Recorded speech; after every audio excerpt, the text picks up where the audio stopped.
I'm gonna share my screen. Alright, present. So, yeah, comparative and absolute advantage, specialization, and gains from trade.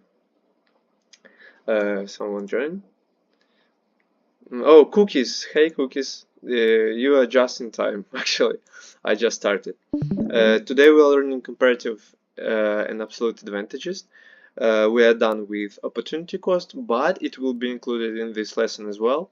So I might go over this real quick. Someone else has joined. Drevny. Hi, Drevny. Nice to see you. Alright, we just started. So, yeah. Moving away, someone else has joined. No, left. Okay, let's just start. Moving away from our hunter-gatherer example from previous lessons and moving into the dinnerware, yeah, like productions of cups and plates. Yeah, moving to this market, let's describe our new situation, our new example. And in this example, we have a manufacturer, Charlie, which produces cups and plates. We have data of how many he can produce. And let's say we've already constructed our production possibility curve that looks like this on the left one. Yeah, PPF for Charlie, production possibility frontier. We can see that if he produces 30 cups, he will produce only 0 plates. And then if he produces 10 plates, he will produce 0 cups, right? He has constant opportunity cost, as we already covered on our previous lesson yesterday. Yeah, and we can calculate opportunity cost of 10 plates, let's say, and it's 30 cups. And by dividing it by 10, we can calculate marginal cost. It's 3 cups for every plate. And let's add another manufacturer to the picture, Patty. Patty is another manufacturer of plates and cups. Here, I've draw her in pink. Yeah, her operational cost is 10 cups, and marginal cost is well divided by 30, 1/3 of the cup for one plate. So, in other words, for every incremental plate she produces, she loses 1/3 of the cup, while Charlie, for every incremental plate he produces, loses 3 cups, so way more cups. Now, while having opportunity and marginal cost of plates of both Charlie and Patty, we can compare them, as I already did, and see that Patty has to give up less cups per plate than Charlie, meaning, in more technical terms, Patty has comparative advantage in plates over Charlie. And be careful here, it doesn't necessarily mean that Patty is going to produce more plates at any given day, because we are talking about ratios here, right? The opportunity cost will be less for Patty, but their goals, means of production, or whatever else may limit amount of plates she produces. And absolute advantage will be limited and different from comparative advantage as well as the consequence of this. Alright, now let's calculate and compare opportunity cost of cups. So reversing, opportunity cost we calculated before, because we were calculating opportunity cost of plates. Now, for cups, for Charlie, opportunity cost of 3 cups is 1 plate, and his marginal cost is 1/3 of a plate. So for every incremental cup he produces, he is losing only 1/3 of a plate. And for Patty, opportunity cost of 10 cups is 30 plates, and marginal cost of a cup is 3 plates. So for every cup, incremental cup she is producing, she is giving up 3 plates. Wow, a lot of people is joining up. Hi Franza and Pratik, never saw you here. Welcome. Okay, let's continue. So now in opportunity cost of cups and in marginal cost of cups, Charlie has a lower marginal opportunity cost of production, meaning Charlie has comparative advantage for cups.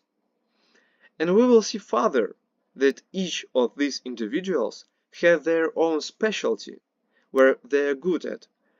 Through comparative advantage, they can decide what it is and thrive in it. And those individuals will trade on the basis of the comparative advantage and gain a lot more than they would without a trade or their special production means. So, for example, they both can have an outcome where they each have the outcome of 15 cups and 50 plates produced. Despite, as you could notice, none of them can produce such amounts alone. Yeah, this would be impossible if they were doing it alone. Okay, first let's assign specialties. For Charlie, specialty, something he's better at, is cups. And Patty, for the same reason of data from comparative advantage, will specialize in plates, in production of plates. Charlie will produce only cups every day, all 30 of them, and Patty will do plates, 30 of them as well, while doing 0 cups, while Charlie is doing 0 plates. Now imagine that they unite their efforts through trade agreement with fixed price of 1 cup for 1 plate per trade. They just trade 1 cup for 1 plate. Simple, right? It's very efficient and good for both of them because this fixed price they decided on, or in other words, market price, is lower than each of their opportunity costs, meaning they will get more and produce more. Charlie, working on his own, would have to abandon doing 3 cups for only 1 plate. Now he has to give up only 1 cup for the same amount of plates under trade rules with Patty. And we even can create production possibility frontier for when they are trading. Here it is. Here you can see on this red line, which is production possibility frontier for when they are trading, we can see that both of them in the middle, outlined with blue dot here, can produce 15 cups and 50 plates. And it's more than they could have produced alone. And it's visible in their best performance outlined on the PPF under the market rules of their relationships of Patty's and Charlie's trade relationships of productions. With this out of the way, let's learn what absolute advantage is and what's the difference between absolute and comparative advantage. To be honest, it's easy to understand, and we almost answered it already in this lesson. To get an absolute advantage, we need to include other factors of production, like capital, amount of workers, and so on and so forth. And for simplicity's sake, let's imagine all those factors are equal for Patty and Charlie. In that case, Patty would have an absolute advantage in terms of plates production, and Charlie will have absolute advantage in terms of cups productions. But these could change if all other factors were different. Let's say a Patty could have more workers, and in this term, she could have absolute advantage in both cups and in plates. So to nail in what absolute advantage is, let's say Charlie just, I don't know, invested in production frontier. He invested in the capital, bought new tools, he hired new workers, he taught himself new ways of creating cups and plates, right? He just outperformed Patty on every regard. He can make more plates and he can make more cups. And still, so he has absolute advantage over Patty, but still, when we calculate their comparative advantages, we will see that from trade, Charlie will gain more than working alone, despite having absolute advantage over Patty. Let's calculate real quick comparative advantage of Charlie. As we can see, for this we will need to calculate opportunity cost and marginal cost. Let's see. So for Charlie, this would be, let's say, for if he wants to make 10 plates, he needs to give up 10 cups, right? So his opportunity cost for 10 plates is 10 cups, and hence his marginal cost is 1 cup per 1 plate, right? Okay, and say vice versa. For every plate, for every incremental plate, he will need to give up how much? Same amount, right? So it's 1 to 1. And we already know opportunity and marginal cost of Patty. And if we compare them now, we will see that for Charlie to trade with Patty, he can actually ask for trade terms that, for example, will give Patty 2 cups, and